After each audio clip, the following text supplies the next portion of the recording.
Junior high स्कूलों में 5,000 पदों पर जो भर्ती होने वाली है, अब नई शिक्षा नीति के तहत ही कराई जाएगी और लिखित परीक्षा के साथ होगी। और इस नई शिक्षा नीति को समझना हमारे लिए बहुत जरूरी हो जाता है। तो हेलो साथियों, स्वागत है सभी भावी शिक्षकों का आपके अपने परिवार तैयारी स्टेशन में। और आज हम बात करेंगे नई शिक्षा नीति के कुछ महत्वपूर्ण बिंदुओं पर जो आगामी जूनियर भर्ती में आपके बहुत काम आने वाले हैं। चलिए देखते हैं नई शिक्षा नीति जो हमारी परीक्षा की दृष्टि से क्या महत्वपूर्ण जो बिंदु हैं उनको देखते हैं। तो चलिए, पहला जो बिंदु इसमें दिया गया है, हमने इस चीज को बनाया है आपके लिए कि पहला बिंदु दिया गया है कि SSRA यानी स्टेट स्कूल रेगुलेटरी अथॉरिटी बनेगी और जिसके चीफ शिक्षा विभाग से जुड़े होंगे या स्कूल प्रबंधन से संबंधित रहेगा। ठीक है, इसके बाद एक महत्वपूर्ण बिंदु यहां पर आता है कि बीएड कोर्स होगा वह 3 प्रकार का कराया जाएगा। एक 4 ईयर का इंटीग्रेटेड बीएड होगा, एक 2 ईयर का होगा और 1 ईयर का बीएड कोर्स चलेंगे। इस 3 प्रकार के बीएड, देखिए, जो लोग इंटर लेवल से यानी इंटरमीडिएट के तुरंत बाद बीएड करना चाहेंगे वह 4 ईयर का बीएड करेंगे और ग्रेजुएशन के बाद अगर करेंगे तो 2 ईयर का बीएड होगा। और जो व्यक्ति या जो स्टूडेंट जो है वह पोस्ट ग्रेजुएट होगा यानी एमए एमएससी किए होगा, वो 1 साल में ही उसको बीएड की डिग्री दे दी जाएगी। इस तरह से बीएड कोर्स कराए जाएंगे नई शिक्षा नीति के तहत। तीसरा पॉइंट दिया है कि ECCE यानी early childhood care and education के अंतर्गत प्री प्राइमरी शिक्षा आंगनबाड़ी और स्कूलों के माध्यम से होगी। कैसे? 3 साल से 6 वर्ष के बीच के बालकों का आंगनवाड़ी में जो है शिक्षा दी जाएगी और उनको जो है हाईटेक किया जाएगा। ठीक है, आंगनवाड़ी केंद्रों का भी अब उद्धार होगा और उनको 3 से 6 वर्ष के बच्चों को प्री प्राइमरी यानी 3 साल जो है उनको वहां पर शिक्षा दी जाएगी। उसके बाद वह जो है प्राइमरी स्कूल में जाएंगे। ठीक है, इसके बाद सबसे महत्वपूर्ण जो पॉइंट है वह हमारे परीक्षा और हमारी शिक्षकों के लिए 4 नंबर पॉइंट दिया है कि टेट लागू होगा प्राइमरी टू सेकेंडरी लेवल। अब इसकी थोड़ा विस्तृत चर्चा कर लेते हैं। टेट लागू होगा प्राइमरी, देखिए अभी तक जो टेट होता था वह प्राइमरी और जूनियर की भर्तियों के लिए होता था। अभी तक 2 प्रकार का टेट होता था, प्राइमरी लेवल और जूनियर लेवल। लेकिन अब टेट जो होगा वो प्राइमरी, जूनियर और सेकेंडरी लेवल यानी इंटर लेवल तक टेट मान्य होगा। यानी टीजीटी पीजीटी की भर्तियों में भी पहले टीचर एलिजिबिलिटी टेस्ट कराया जाएगा। ठीक है, यानी आपको टेट और सीटेट जो है अवश्य पास होना चाहिए। लेकिन एक चीज और ध्यान देने वाली है यहाँ पर कि टेट और सीटेट के जो आगामी शिक्षक भर्ती होगी उसमें नंबर भी जोड़े जाएंगे, इसलिए सिर्फ पास होना ही काफ़ी नहीं होगा।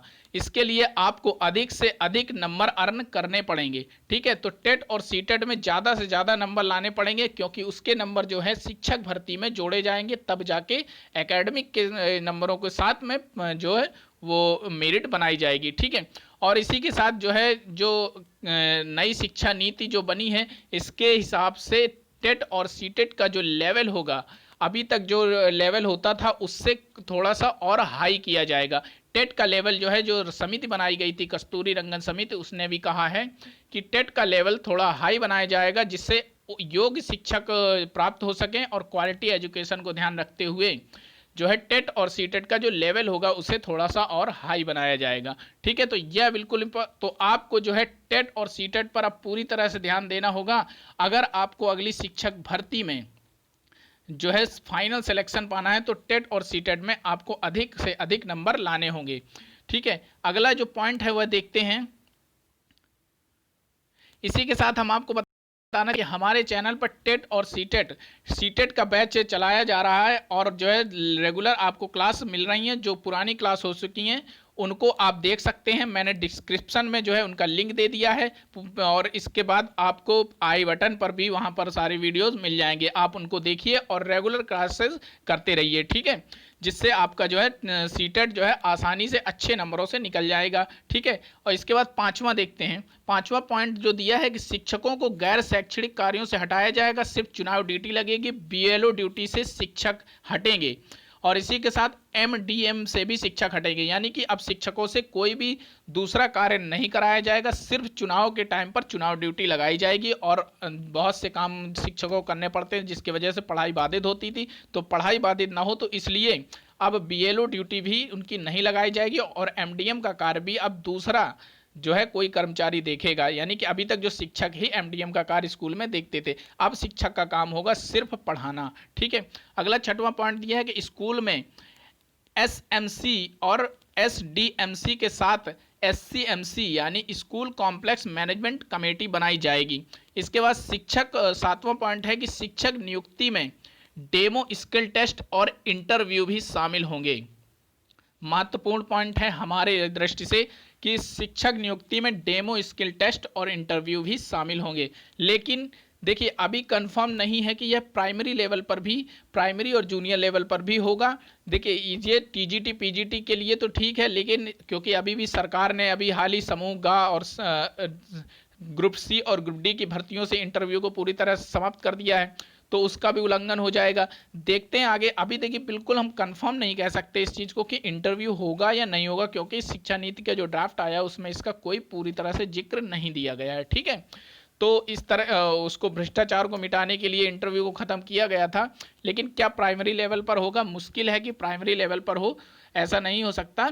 लेकिन देखते हैं आगे क्या होगा। लेकिन यह एक महत्वपूर्ण पॉइंट है आपकी शिक्षक भर्तियों के लिए, जो और बड़ी परीक्षाओं जैसे कि टीजीटी पीजीटी के लिए जो आवेदन करने वाले हैं। ठीक है, इसके बाद है आठवां पॉइंट जो दिया है कि नई ट्रांसफ़र पॉलिसी आएगी और ट्रांसफ़र बंद हो जाएंगे, ट्रांसफ़र से पदोन्नति पर होंगे। मतलब कि अब जो टीचर्स अपने ज़िले में जाने के लिए उत्सुक रहते थे, उनका पूरी तरह से पाबंदी लगा दी जाएगी, ट्रांसफ़र बिल्कुल बंद कर दिए जाएंगे। सिर्फ जब पदोन्नति होगी यानी प्रमोशन होगा तभी ट्रांसफ़र किए जाएंगे। ठीक है, इसके बाद ग्रामीण इलाकों में स्टाफ क्वार्टर बनाए जाएंगे केंद्रीय विद्यालयों की तर्ज पे, यानी टीचर्स के रहने के लिए स्कूल के पास में ही उनके क्वार्टर्स बनाए जाएंगे।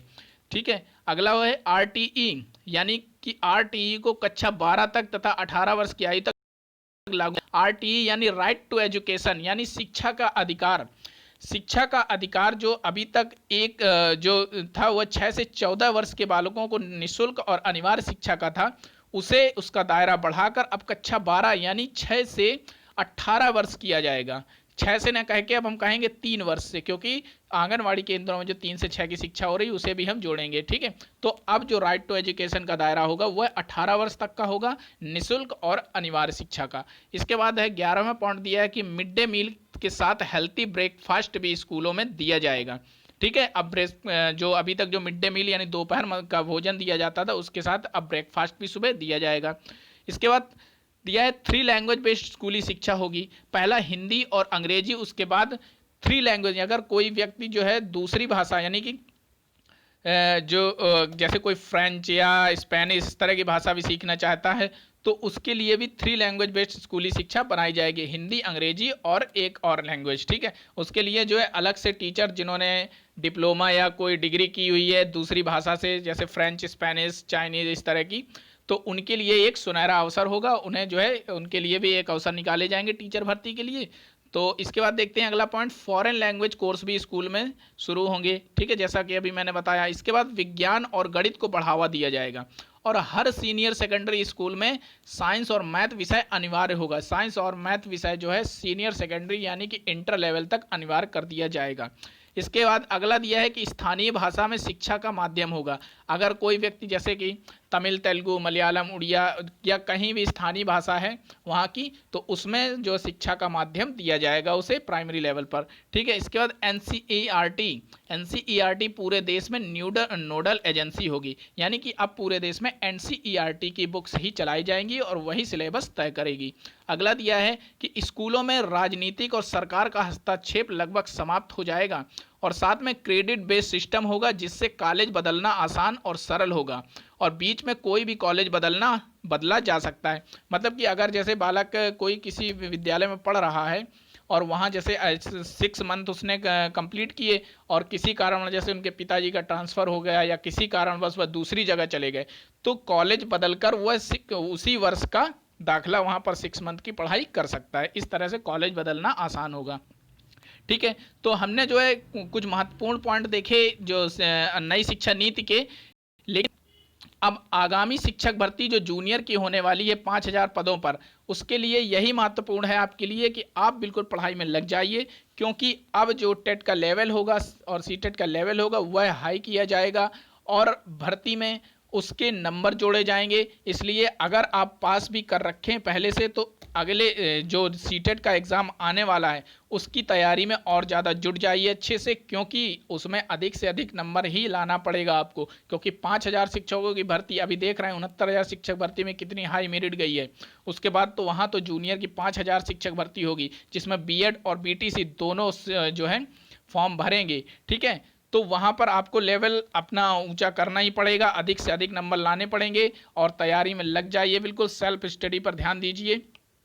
ठीक है, उसके बाद अगर आप जो है क्वालिटी एजुकेशन के साथ अच्छा मतलब आप अगर सीटेट की अच्छी तैयारी करना चाहते हैं तो आप हमारे चैनल से जुड़िए। हम जो है सीटेट की क्लासेस चला रहे हैं आपके, और मैंने जो है डिस्क्रिप्शन में तथा साथ में वो आई बटन में भी वीडियोस दे दिए हैं, आप जो है वहाँ से वीडियोस देख सकते हैं। और जो चैनल को सब्सक्राइब कर लीजिए, बेल आइकन दबा लीजिए, जिससे आने वाली सारी क्लासेस का नोटिफिकेशन आपको पहुँच जाए। तो मिलते हैं नेक्स्ट वीडियो में नेक्स्ट अपडेट के साथ।